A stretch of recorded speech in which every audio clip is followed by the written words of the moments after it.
Good day mga ka-Fixit! Paano nga ba natin malalaman kung straight na ang ating manibela after nating lumiko? Yan ibabahagi ko sa iyo ngayon in this episode of VidTV, sharing information.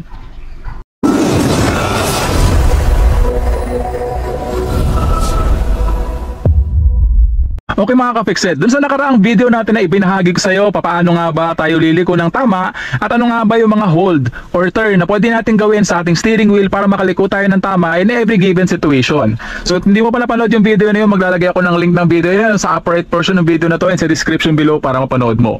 So dito sa video na ito, naisipan kong gawin ito dahil maraming po tayong mga ka-Fixit na nagtatanong, paano nga ba natin malalaman kung naka-straight na yung mga gulong sa harapan ng ating sasakyan after nating lumiko? So marami po tayong mga ka-Fixit na nagtatanong, paano nga ba natin gagawin yan? At yan ay babahagi ko sa iyo sa video na ito. So importante na ipaliwanag ko sa iyo at malaman mo muna ilang ikot nga ba yung ating manibela para sumagat siya sa kaliwa at ilang ikot para sumagat siya sa kanan. At paano nga ba natin maibabalik siya sa gitna? So importante ma-share ko sa iyo itong information na to bago po tayo magmaneho. So dito sa posisyon na to, ito yung proper sitting position ko sa aking sasakyan at nakikita mo yung steering wheel natin at isipin mo na ito ay isang orasan. Ipinaliwanag ko na to doon sa nakaraan nating video.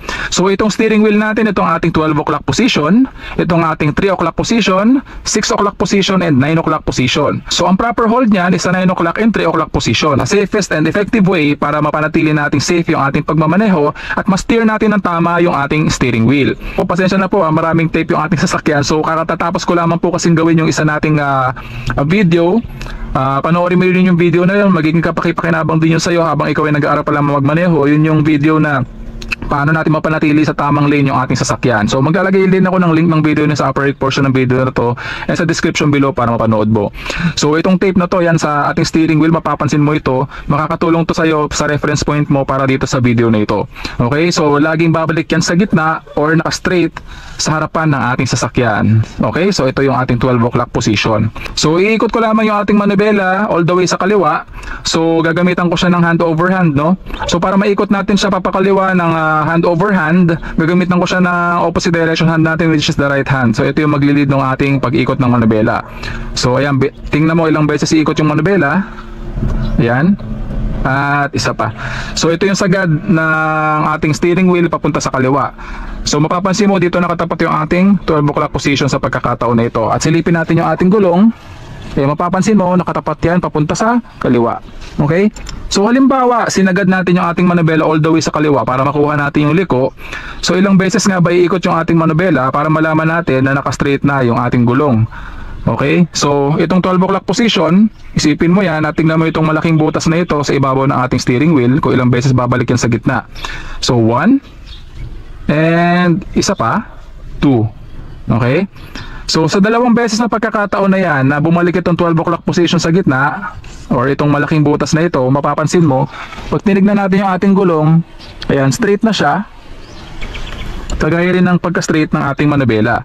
So okay, papaling ko naman to all the way sa kanan. So ating lead hand, hand over hand tayo, lead hand natin yung kaliwa.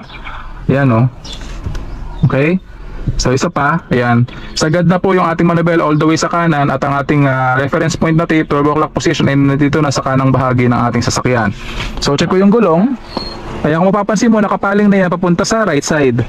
At para maibalik ko yan sa gitna, halimbawa na kompleto na natin yung turn, iikot lamang natin yan at itatapat natin tong tape na to or ating 12 o'clock position dito sa gitna. So 1 2. Ayan. Nasa gitna na po ulit siya mga ka-Fixit at pwede na natin silipin yung ating gulong. Kung mapapansin mo, straight na po yan. Okay? So ganun lamang po yung pagbalik ng ating manibela para maging straight po yung ating mga gulong after po nating lumiko or after po nating makumpleto yung turn.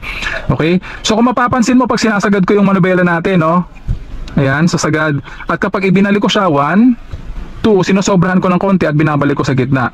So meron po kasing konting clearance yung ating manibela, no, sa ating mga sasakyan at para po yung gulong po kasi yung goma po ng gulong natin medyo lumalaban po dun sa friction sa kalsada. Kaya po kailangan medyo sobrahan natin ng konti at ibalik po natin sa gitna. Kasi halimbawa, hindi natin siya binalik sa gitna, ay hindi natin siya sinobrahan ng konti, tingnan mo. Ayan, nakasagad to sa kaliwa. So 1 2. Kapag ginanyan ko siya, kung mapapansin mo, ayan, 'di ba? Oh, bumabalik din siya sa kaliwa ng kaunti. At pag sinilip natin yung ating gulong, ayan, medyo hindi siya ganun ka-straight. So para mapanatili natin na nakagitna yung ating manabela, kailangan sobrahan natin siya ng konti para bumalik siya sa default position sa gitna. Okay? So ganun lamang. Kung mapapansin mo sa ibang driver bakit sinusobrahan nila, yun po yung sagot doon mga ka-fixit. Okay? So tayo magmamaneho na sa kalsada na ito, sa mga liku-liko ng kalsada na ito, at sisimulan na natin yan sa pamamagitan ng pag-seatbelt para tayo ay safe. Ayan. Di-disengage ko yung ating handbrake. Inapakan ko na po yung ating brake pedal ng sagad all the way down. Lipat natin yung ating automatic transmission sa drive. At holding the steering wheel with both hands on the 9 o'clock and 3 o'clock position, which is the most safest way sa pagmamaneho. Papakawalan ko na po yan, ating brake pedal, at mag-accelerate na po ako. Nandito na po tayo sa tamang lane mga ka-fixit, at pansinin mo yung dalawang tape natin, pasok na po yan sa linya kung saan tayo nagmamaneho.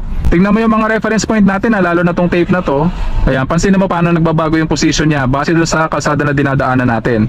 So magra-right turn ako dito, nag-signal na ako, gagamit tayo ng hand over hand. So lead hand natin is the left hand. Ayan. Pansinin mo ilang beses babalik sa gitna yung ating manabela. Ayan, so isang beses lang mga ka-fixit. So mas wide yung turn. Ayan, hindi ko na masyadong gagamitin or hindi ko na aalisin yung ating kamay sa ating manibela dahil milking dakaw yung ating gagamitin dahil mabagal yung ating takbo. Ayan. So para mapanatili nating safe yung ating pagmamaneho, huwag nating aalisin yung ating left hand and right hand sa tamang position niya, no, most of the time. So may mga pagkakataon na aalisin natin yan, kagaya ng pagka kailangan natin magbago ng position sa kalsada or kapag kailangan natin lumiko, pero after ng liko ibalik po natin siya sa tamang position. Okay, so dito tayo magmamaneho sa roundabout na ito. Always right kapag ka roundabout, tandaan mo yan.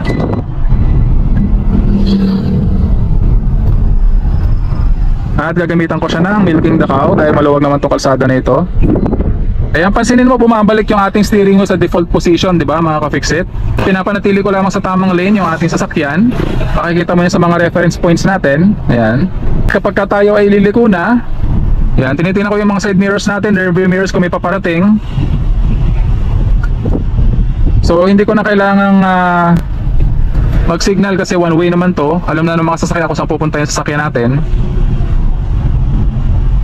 Kaya pansinin mo paano nagbabago yung ating steering wheel, yung position niya ng 12 o'clock position. So ayan, medyo magbabago yan, depende sa liko na ating pinupuntahan. So paparada ako dito, may papakita ko sa iyo ng tama yung ating pag-steer dito sa kalsada na ito. So itatabi ko lamang dito. Tayo ay magre-reverse bay parking, 45 degrees reverse bay parking dito po sa parking space na ito.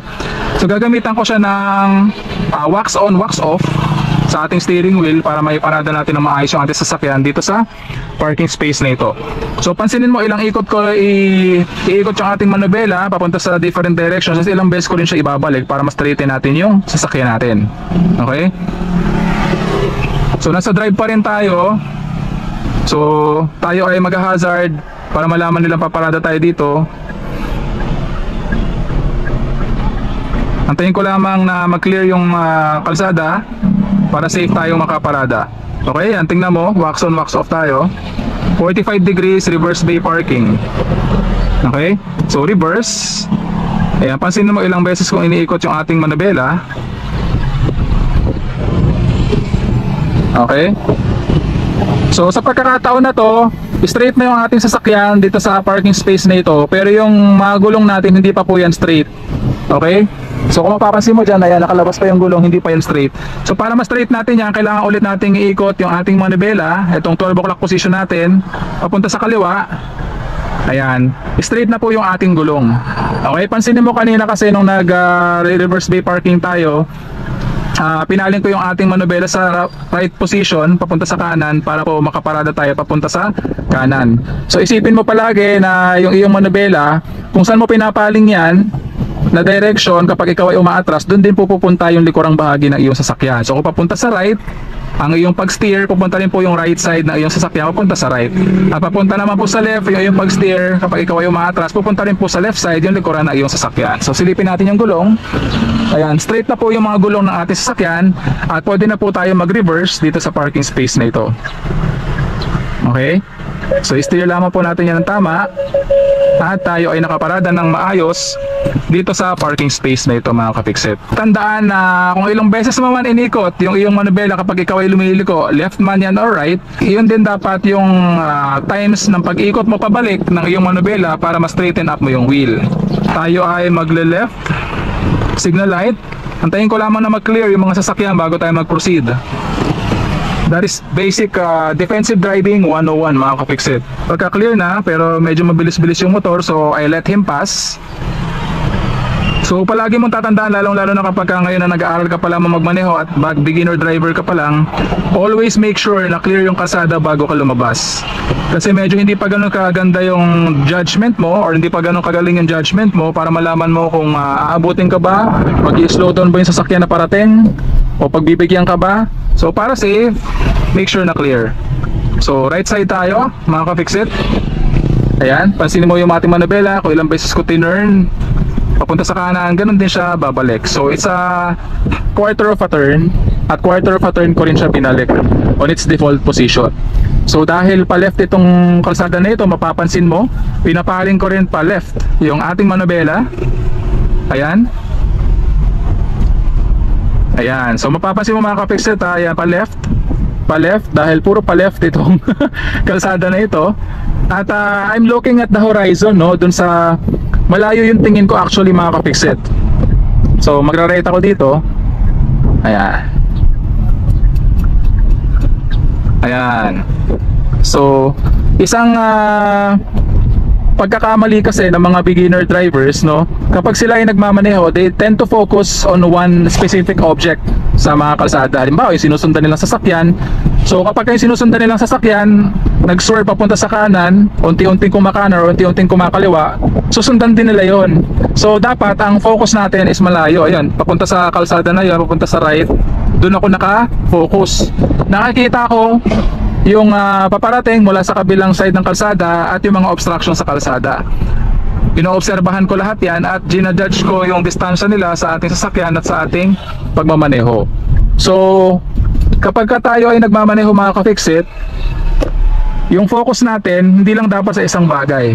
Widely open yung tingin natin sa kalsada, sa unahan, sa gilid, sa mga blind spots, sa ating side mirrors and rear view mirrors na ating sasakyan.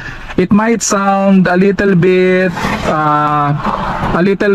too many, no, para sa iyo, pero habang ikaw ay nagmamaneho at ikaw ay nasasanay sa iyong pagmamaneho, maging automatic reflex action yan and muscle memory ng iyong katawan, no? So hindi mo na yan kailangang isipin kapag matagal ka na nagmamaneho. So isa pang sharing para dito, halimbawa mag-U-turn ka sa kalsada na ito, titan ko siya ng wax on wax off sa pagkakataon na ito.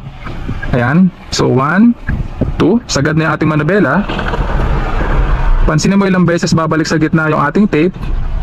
So 1, 2. So alam ko na straight na yung ating mga gulong at straight na din yung ating pagmamaneho sa kalsada na ito. Okay mga ka-fixit? So kailan mo sisimulan yung pagbalik ng manubela? Kapag pasok ka na doon sa linya or pasok ka na doon sa U-turn, malalaman mo na dapat simulan mo na yung pag-straighten up ng iyong manubela.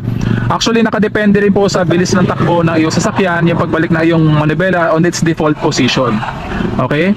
So mas mabilis yung takbo mo doon sa curve, mas mabilis din babalik yung iyong manubela sa default position mga ka-fixit. Pero syempre dapat correct po or tama yung ating speed sa pagliko para safe din po yung ating pagliko at hindi po tayo sumobra sa linya. So mag-U-turn tayo dito, nakadrive pa rin po tayo. Mag-wax on wax off bullet ako, isasagad natin yung manubela natin sa kaliwa. Pag safe na yung opportunity, sisimulan ko na yan. Antayin ko lamang na maka-cross itong sasakyan na ito. Inalis ko yung signal ko para mag-proceed siya kasi nakasignal ako kaya binagalan niya. Okay? Yan, sagad ko yung manubela ko sa kaliwa. Pansinin mo ilang beses ko inikot, sagad na po yan. I'll let him pass. Ayan. Pag pasok na yung sasakyan natin sa linya, ito kagaya nito, ayan. So pwede ko na straighten up yung wheel. Ayan, straight na po yung ating manubela. So once na pumasok na yung mga gulong mo dun sa lane kung saan ka nagmamaneho, pwede mo nang umpisahan yung liko, mga ka-fixit, or pagbalik na yung manubela sa default position. Habang ikaw ay nag-aaral pa lamang magmaneho, huwag kang magfo-focus sa isang bagay. Halimbawa, pag ikaw ay lumiliko, masyado ko mong tinitignan yung gutter dahil akala mo tatamaan mo yung gutter, or masyado mong iniingatan yung sasakyan na hindi ka tatama doon sa gutter habang ikaw ay lumiliko. Pero alam mo ba na kapag ikaw ay nagmamaneho at masyado ka nagfo-focus doon sa gutter na yon, you tend to be more near, or masyadong lalapit yung sasakyan doon sa gutter na yun dahil masyadong nakafocus yung iyong mata at iyong attention doon sa gutter na yon. So mas maganda habang ikaw ay nagmamaneho, mag-focus ka doon sa lugar na iyong pupuntahan. So halimbawa, lumiliko ka, doon ka mag-focus doon sa tinutumbok mong destination or tinutumbok mong kalsada para doon ma-focus yung attention mo. Kasi alam mo ba yung mga mata natin, kung saan yan nakafocus, doon yan pupunta. Okay? Doon susunod yung ating katawan, no? So kung doon tayo nakafocus sa gitna, doon din susunod yung ating katawan. So nagsisend ng signal yung ating mata sa ating brain, at yung brain natin nagsisend ng signal sa buong katawan natin kung paano natin i-operate ng tama yung ating sasakyan, at doon natin da-divert yung ating sasakyan base dun sa kung saan naka-divert yung ating attention. Okay? So very important yan na tip para sa iyo mga ka-fixit na nag-aaral pa lang magmaneho ng automatic and manual transmission na sasakyan. Isipin mo yung mabuti mga ka-fixit at ilagay mo yan sa iyong memory bank, sa iyong consciousness, para ngayon pa lamang na nag-aaral ka pa lang magmaneho, makasanayan mo yan at yan na ma-brought up mo sa iyong pagmamaneho at maging safe ang iyong buong duration mo ng pag-aaral ng pagmamaneho ng manual and automatic transmission na sasakyan. Actually, pwede ko namang hayaan lang na bumalik on its natural position yung ating manubela dahil gagawin naman po niya yun on its own. Pero much better na i-guide natin yung ating manubela para maging safe po yung ating pagmamaneho. So palaging tatandaan na walang sino man ang pinanganak na magaling. Kailangan natin ng sapat na panahon at pagsasanayo upang maging magaling tayo sa anumang bagay. And that concludes our episode for the day. I do hope na sana may natutunan ka sa video episode natin ngayong araw. So kung di ka subscriber ng channel ko, please consider subscribing. Please like, leave a comment, and share my videos para makatulong din po sa iba. Once again, I'm Dennis of Feed TV, sharing information.